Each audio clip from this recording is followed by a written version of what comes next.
O debate político está tão sequestrado pela narrativa da denúncia fantasiosa ou denúncia iFood que ninguém está prestando atenção nas besteiras que o Lula continua falando e prejudicando o mercado brasileiro e afugentando investidores. Lula, seguindo o conselho do nosso herói Sidônio, deu mais uma entrevista hoje para uma rádio não sei aonde, e durante essa entrevista o Lula... Bom, vamos lá. Uma das coisas que está destruindo a economia no Brasil é a falta de confiança dos investidores, dos empresários, de que o Brasil não tem mais responsabilidade fiscal. Ou seja, o Brasil gasta muito mais do que arrecada, em contrapartida isso torna o Brasil um ambiente mais perigoso para investimento, com certeza vai aumentar os juros, e se o Brasil gasta mais do que arrecada, o governo vai tentar criar mais impostos e tributos para poder equilibrar a balança. Esse é um dos motivos principais do dólar ter explodido, do investimento ter ido embora, do Brasil estar em declínio aos olhos dos investidores internacionais e ter se tornado um ambiente tão hostil hoje. O que o Lula fez? O Lula dá uma entrevista e fala que não está nem aí para esse negócio de gasto, que o povo está muito preocupado com os gastos do governo, que não devia se preocupar. Assim, era a pior coisa que ele poderia falar, ele vai e fala hoje. Dá uma olhada. Desculpa, Clóvis, isso é uma bobagem. Isso é uma bobagem. Nós temos uma experiência muito rica nisso. Ele está falando que é uma bobagem a questão de controle de gastos, tá?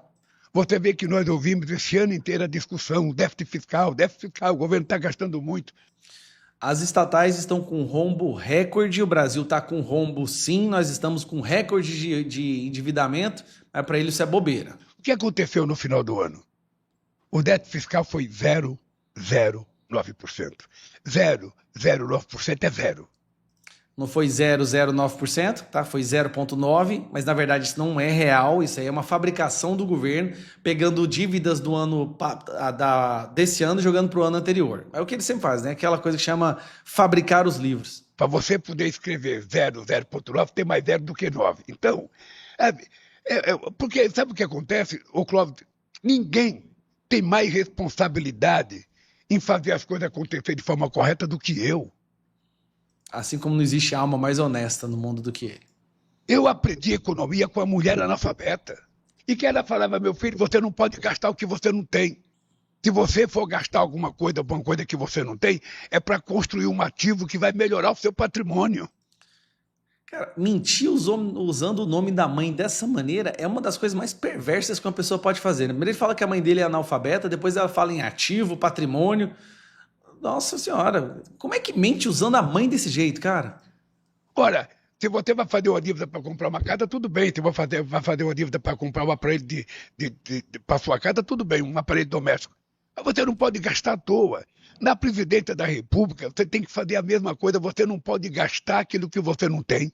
E você só pode se endividar para fazer um ativo que vai melhorar a vida do povo brasileiro. Lei Rouanet, 30 bilhões para a Lei Rouanet foi um investimento para melhorar a vida do povo brasileiro. Jogar o Correios e a Petrobras quase que a falência também melhorou a vida do povo brasileiro. Esse cara não tem cabimento, não. Eu não estou governando pela primeira vez. Eu fui um presidente que fez superávit de 4,25% nesse país. Eu fui um presidente que... Na época que dentre os países emergentes o Brasil foi o que menos cresceu. Naquela época estava tendo boom das commodities, tá? Paguei o FMI. Eu fui um presidente que fez uma reserva de 370 bilhões de dólares, coisa que o Brasil não tinha. Então, quando eu vejo alguns setores, alguns especialistas falar de déficit de gasto do governo, ele está sendo irresponsável. Possivelmente ele queira viver de especulação. E nós não vamos permitir. Porque se tem alguém nesse país que quer cuidar corretamente da economia, é o ministro Fernando Haddad. Ah, e o ovo, e a picanha, e o café, e o azeite, e a gasolina, e o aluguel. Como é que fica isso aí? Tá cuidando muito bem, não, hein? Se tem uma pessoa que quer cuidar, sabe, do déficit fiscal zero, sou eu. Mas a gente não vai ser responsável de fazer o povo pobre se sacrificar. O povo pobre não está conseguindo comprar carne nem ovo, Lula, porque você não respeita, você não tem respeito aos gastos. Não vai ser responsável de prejudicar quem já é prejudicado historicamente na vida.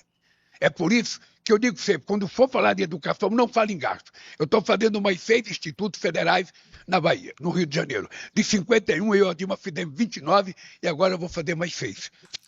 Isso que ele faz é o seguinte, ele pega prédios capengas, vai lá e coloca o nome de instituto, mas não tem condição, não tem verba para colocar os professores, para colocar a parte administrativa, é só para jogar para a imprensa e ficar falando essas besteiras na entrevista. Tá? Significa que nós fazer 35, sabe, institutos federais no Rio de Janeiro. E tem o maior... Isso aqui é outra. Bom, Lula dá uma entrevista hoje falando que não tá nem aí para esse negócio de conter os gastos, que vai continuar gastando mesmo, porque o gasto é o investimento. A Bolívia, Venezuela, Cuba, tá na mesma situação. Não, a Venezuela é exatamente a mesma coisa. Não, isso não é gasto, é investimento. Investimento que você está investindo na miséria, você quer transformar o país numa miséria. Assim, isso passou despercebido, porque como o debate hoje está sequestrado, né, ou a imprensa está tentando sequestrar o debate, por conta dessa denúncia que tem o valor de um papel higiênico usado, essa fala do Lula passou despercebido, a não ser para o mercado. Para as pessoas que investem, para quem gera emprego, para quem pode trazer capital para o Brasil, essa fala chegou até eles. E mais uma vez, Lula prega mais um prego no nosso caixão. I come from the future, and I know exactly how this story can end. Okay. Maybe not the future, but I come from Brazil, which is not that different, as my country has become a laboratory for censorship and judicial authoritarianism. Since 2019, it's been used as a testing ground for the judicial weaponization against conservative, libertarians, and Christians, always under the noble pretense of protecting democracy, fighting misinformation, and stopping extremism, while in reality, silencing dissidents, controlling narratives, and criminalizing opposition. We continue to face the dire consequences of this experiment every day. Just 3 days ago, my father, former president of Brazil, Jair Bolsonaro, was formally charged by the Attorney General of the current socialist government with allegedly orchestrating a coup, a Disneyland coup d'etat, as some might call it. Without weapons, without a plan, and while he wasn't even in Brazilian territory, but in Orlando, probably debating strategy with Goofy and taking national security advices from Mickey Mouse, maybe. It's really the Disneyland coup d'etat. There is no other word to talk about it.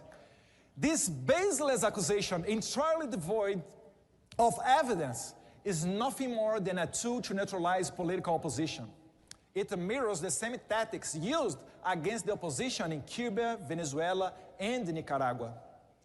Yet in Brazil, Brazil is perceived differently on the global stage because while its situation is in some ways even worse, the persecution is not spearheaded by the executive branch, but by the judiciary. And that makes it all the more dangerous. We are not talking about a dictatorship in the traditional sense. We are talking about a place where tyrants issue decrees and suppress opposition openly. No. In Brazil, the judicial system has been weaponized, creating an illusion of legality while systematically dismantling democracy from within. And guess who helped found this experiment? Right?